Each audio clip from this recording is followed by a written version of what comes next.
Everybody, I'm gonna talk about a movie that's really famous and I only seen once and it's years ago, but I did want to talk about it. I remember a big portion of it. It got a remake, The Wicker Man from 1973, directed by Robin Hardy, Christopher Lee, you know, as Lord Summer Isle. Edward Woodward was the lead character, Sergeant Howie. And then we also got the beautiful naked Britt Eklund Willow. It's called Willow in this movie. Now, that's something for, let's talk about her a few minutes later. Now, this movie, you have the remake with Nicolas Cage, and I know that Chris Stuckman did he calls it a hilaracity review, like it's hilarious, so bad it's good, where Nicolas Cage goes just full mental on these pagan people, because they're all pagan worshippers. And we've got Midsummer, which also is reminiscent of The Wicker Man, but a little bit more gore. I didn't see it yet. I'm probably gonna see it, but a lot of people say it's bad, some say it's good. You have people who like the psychological horror movies, and then people with more straightforward horror movies with gore and shit like that, and then psychological movies like The Babadook and Hereditary and Midsummer, for example. This one, for example, Wicker Man. And I seen it because everybody was talking about it, Wicker Man. Big numbers on IMDb. I don't know the score, but a big score. Christopher Lee said it was his best role ever. Now, the movie is about this cop, Sergeant Howie, who gets a letter from a woman named Mae Morrison saying that her daughter is missing, and she thinks she's on this island, this Scottish, an island from Scotland called Rowan Morrison. And he goes to inspect with his plane. He flies his own plane. He goes there. He's being picked up by a boat. Everything seems normal. People are gentle. People are kind. But then when he wants to get into a B&B, there's all these people singing and being united and what should be like, but they're all starting singing and this weird songs and chanting, and he can't go past them, and they are like ignoring him, and then they're dancing him into his room and things like that, and it's weird. And Willow is the waitress there, and she starts to sing, but there are these sexual undertones in those songs. And then eventually the day after, he goes on a quest to find Rowan, right? And people, when asked about her, they don't know her. They say, we never seen her, we don't know her, but they're talking about their beliefs, their pagan beliefs. Now Sergeant Howie is a devout Christian who goes to church, and he's absent, he doesn't have sex, he's still a virgin, but he's engaged with a woman.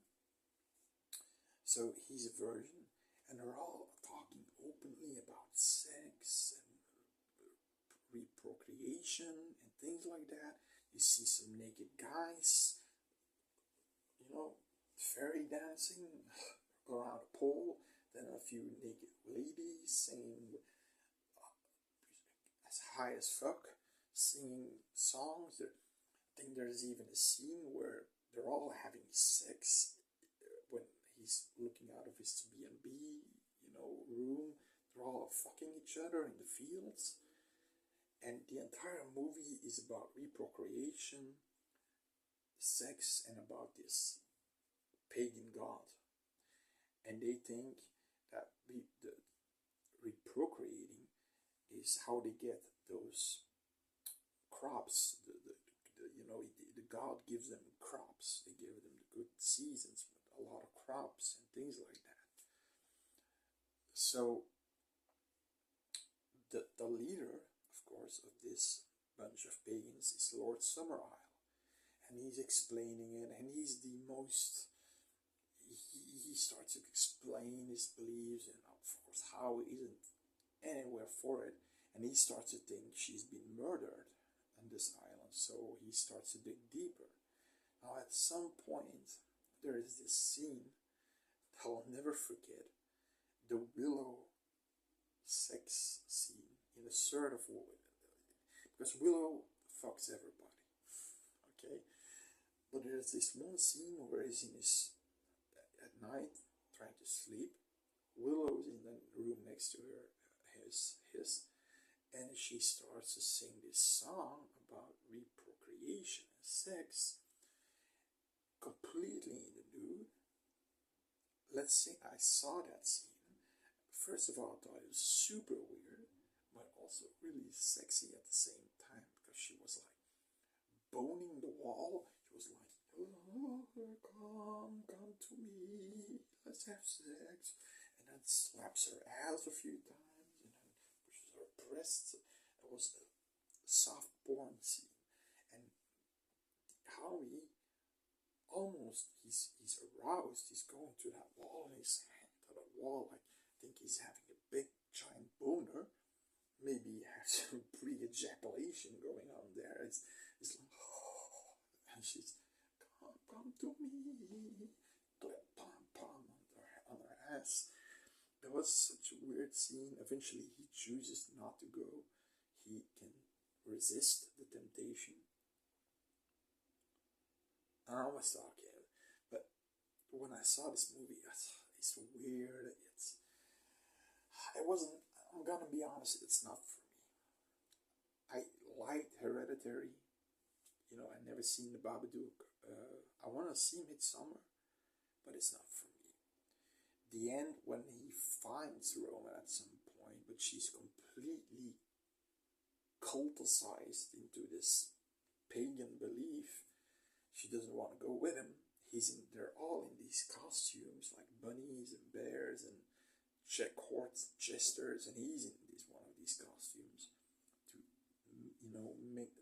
get into people, and he finds her, but she's like, no, I don't want to, and things like that, and she's brainwashed. Now, apparently, when they find out it's him, he didn't want to know how the wickerman looked. So this the big statue thing, made out of wood that's put on fire. He didn't want to know how it looked. That's cool. When he sees the wicker man, he says, God, oh God, Jesus Christ. That's not only Howie, but that was also the actor Woodward, who was completely in awe of this giant thing and what they're gonna do with him. Put him in that thing. He was so scared. He was never been scared so much in his life, apparently, for real. Because they put him in. They said to the people who rushed him into the midsection of the wicker man, don't let me fall, don't you let me fall. It was shaking. The fear was real. Now apparently they had a lot of cattle in the upper section of that statue, and they were so scared, those poor animals. They didn't kill them. They didn't kill the animals, but they were of course scared. They pissed on his head. For real, they pissed on his head while he was sitting there in the ice cold weather, because it was so cold. And when he's chanting that song, when it's on fire, that was real. That was just fear. And I have to say, kudos to you, movie, because even the studio execs didn't. Well, they were so wanted Howie to stay alive. But they said, no fucking way, we're gonna end it like this, because we see, Christopher Lee standing there with his hair in the wind, with that funky hair he had, the hippie hair, and praising to the God. Now we're gonna have a new stock, a good crop season, this and this and that. And because the reason why they selected Howie was just because he was a virgin, and the pagan gods, prefer a virgin. Everybody was fucking each other there, so they didn't want any of them. They usually just used cattle. And I think the reason was, the first reason with Rowan probably was, she's a little girl, a virgin. Maybe let's sacrifice her. But then they know that Howie is a virgin because Willow tried to seduce him multiple times. And in an extreme time, when she's almost fucking the wall, basically, they're fucking each other with a wall in between. But he always, said, sorry, no. So they knew he was a virgin. So that was the perfect person to sacrifice. But it's now they wanted to make a sequel that would be super, super, supernatural, about cops coming to rescue Howie right in the nick of time. Howie would be fighting with his beliefs against those pagan gods, the lords of Jesus Christ, and against the pagan god. And we would see a dragon and shit like that. And eventually he will lose. And he will lose his mind and kill himself and jump off a cliff. That was a sequel that was supposed to be happening, but they said no, that's too. I think they read it in a book though.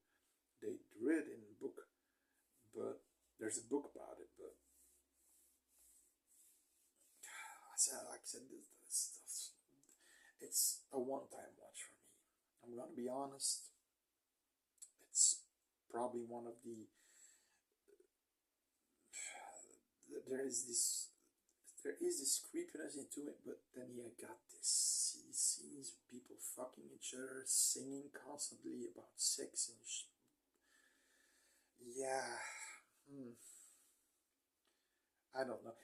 The movie was surrounded by this procreation thing, a pagan god who wants to, they want to procreate and they want to make babies and want to have new people, probably babies to sacrifice, maybe because they're virgins. Rowan, as an example, Rowan, but then they decided to keep her alive. She was completely brainwashed, and they basically used Howie, and they knew that he was a virgin, so there you go. But I'll never forget that scene where Willow is dancing against the wall naked and slapping her ass, every cheek, right, left. And then Howie's almost having an orgasm against the wall, but he's sweating like a pig. And no, but that scene though with the wickerman at the end was really creepy. I have to admit, it was really creepy, really disturbing, really disturbing. So yeah, this movie, it's you really have to put your mind. You can't just look away. You really have to focus. You really have to follow the story, see it in the little details, and the more the movie progresses, the more you get to see the sexual undertones, the fact that they are pagan believers, and he's a Christian, devout Christian, and yeah, and then the fact that they want to seduce him and bring him to their side, but Willow is sort of the main woman, female, that pretty much whenever somebody turns like 18, she's the one who takes that boy, that young guy, boy, whatever, and fucks him. They become unvirginized.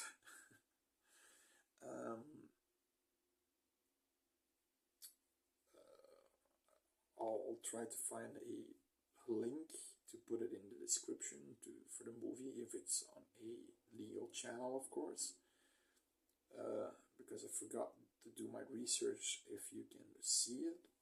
For people who never seen it before, it's a classic. And especially if you like your Midsommars and Hereditaries, this may be something for you. But the director said he didn't want movies to be so visceral and gory. He wanted more of a underlying story about people that are actually horrifying and believing in this pagan god, and that's the horror. And the ending, of course, being the climax, and that's horrifying and disturbing. And that's the only really disturbing, horrifying scene you're gonna see. But there's something horrifying in these people dancing, and Willow's face. She's like beautiful and sexy, but at the same time, she looks dangerous and crazy. Yeah, it's, and those songs too. There's something creepy about them. Joyful, creepy, funny, creepy, horrifying too. So an underlying tone of horror, and it gets more and more towards the end.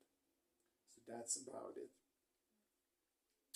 It's not for everybody, it's not for me, but I wanted to talk about it,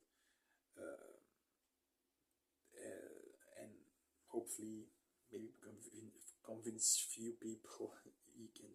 It's good for people who want to see this integrate story about psychological horror, and those things, the Hereditaries, the Babadooks, the Midsommars, that this would be something for you.